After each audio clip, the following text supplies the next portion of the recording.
Space, the final frontier.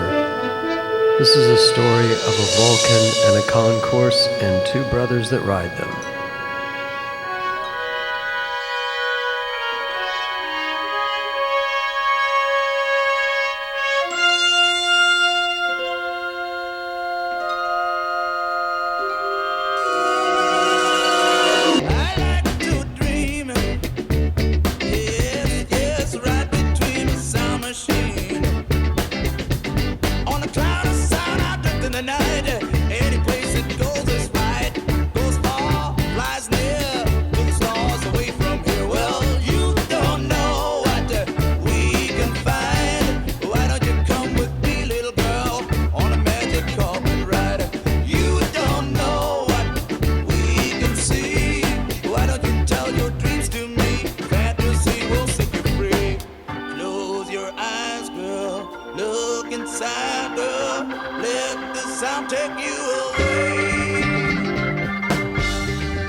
Okay, so a little goofiness. I've been working on figuring out ways to get Google Earth Pro and Final Cut to work together. So I got a little carried away, got a little silly, whatever. I'm having fun. So anyway, on with the show.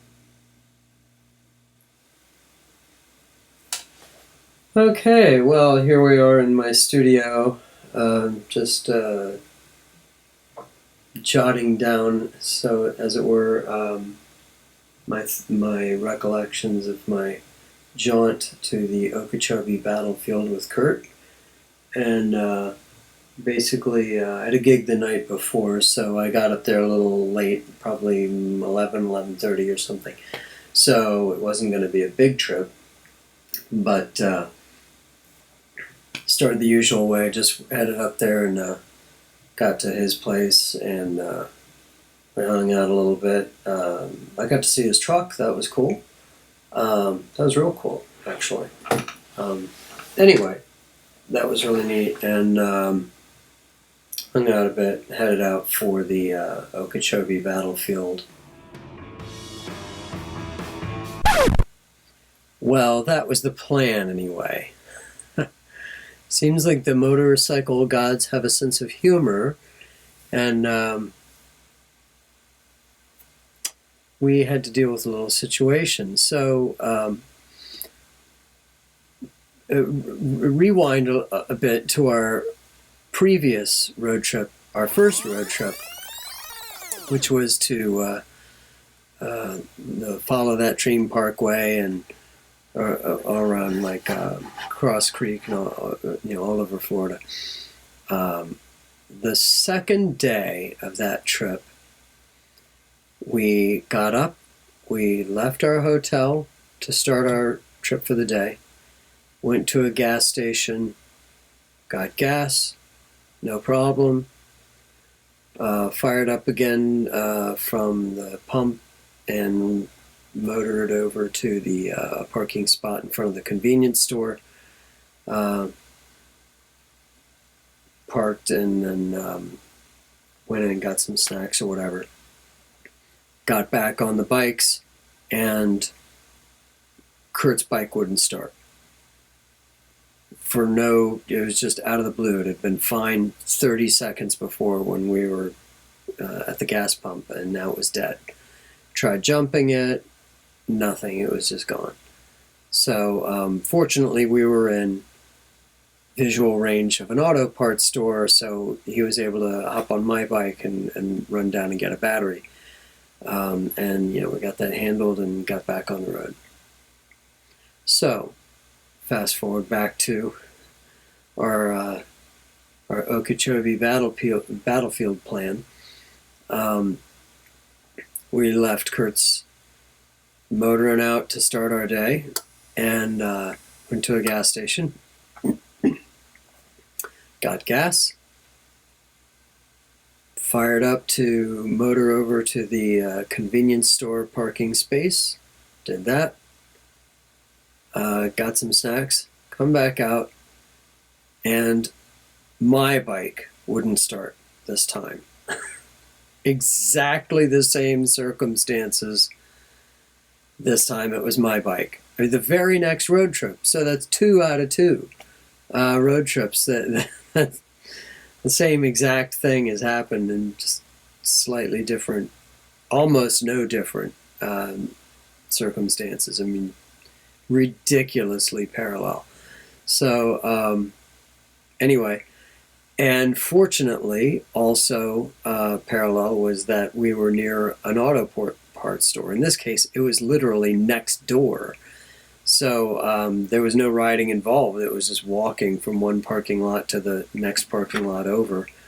And they had the battery, and I just walked back over with it. So I couldn't have gotten luckier that way. But it was crazy. So, we had to laugh about it. What can you do? And at least it happened early, and the situation was such that it wasn't nearly the disaster that it could have been if it had happened someplace else. So, yeah, that deserves to be said. So we got that handled, and we got back on the road.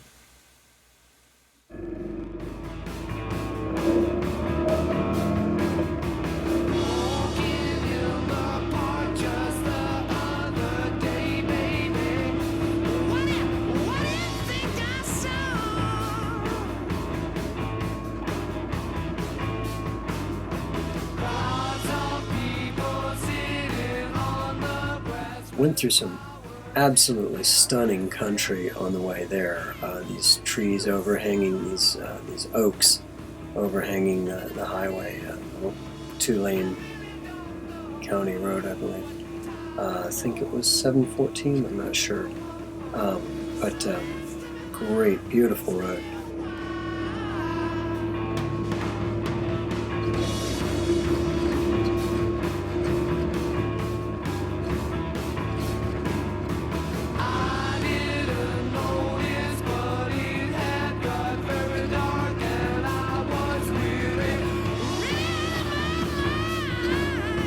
Headed out there and saw what there was to see, which isn't really that much, but I mean, it's still cool to be there where the thing happened, and to read about the events and everything, get a little education.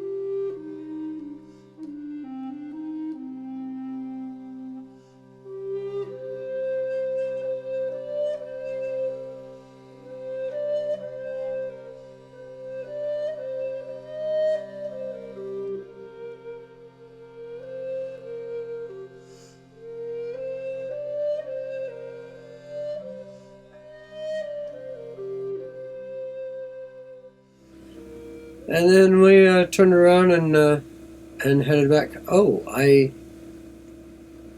got to. It was cold.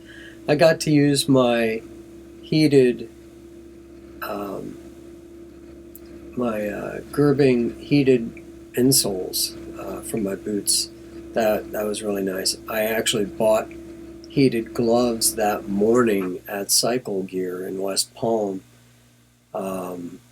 But they have a thermostat on the gloves, and then it didn't want to play with my thermostat sort of in tandem with this thermostat that was in the setup for the Gerbing insoles. These were hot-wired gloves. I think that's Sedici.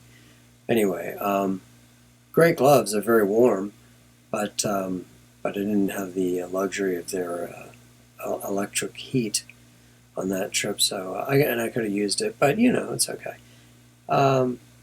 Yeah, so we left the Okeechobee Battlefield, and we headed back and went to Outback Steakhouse, and Kurt bought me a really nice steak dinner, so I'm very grateful for that. I was very grateful, and it was very cool.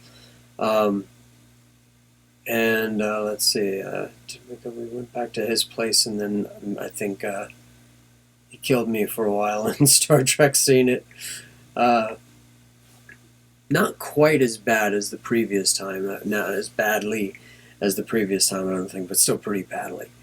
And Kurt got to discover what a jerk I can be, because he guessed, I don't remember how the question was worded, but the answer was like species 8742, and I think something like that, and he guessed 8743.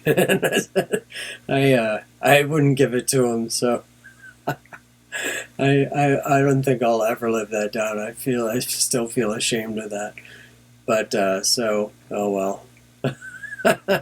Maybe I'll get an opportunity to show some magnanimity or something at some point to sort of make up for it. That was a pretty jerky move on my part, but anyway, it was good for a laugh, and I'm sure I'll get a good ribbing for it for years to come.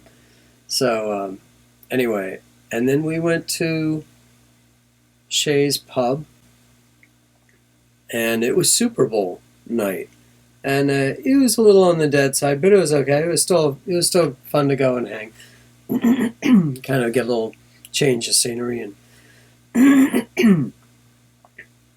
so yeah. And then we went back to his house and played some more Star Trek Scene It, and hit the hay. And I got up and went home the next morning, pretty much. And that was it.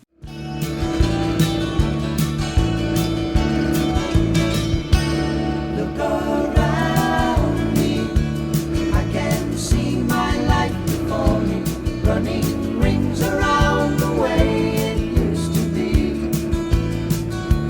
I am older now.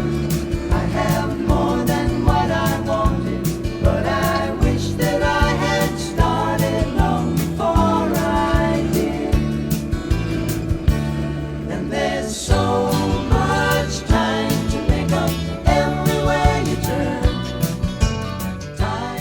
It was a great time, great fun, and can't wait to do another one. Underneath the bridge.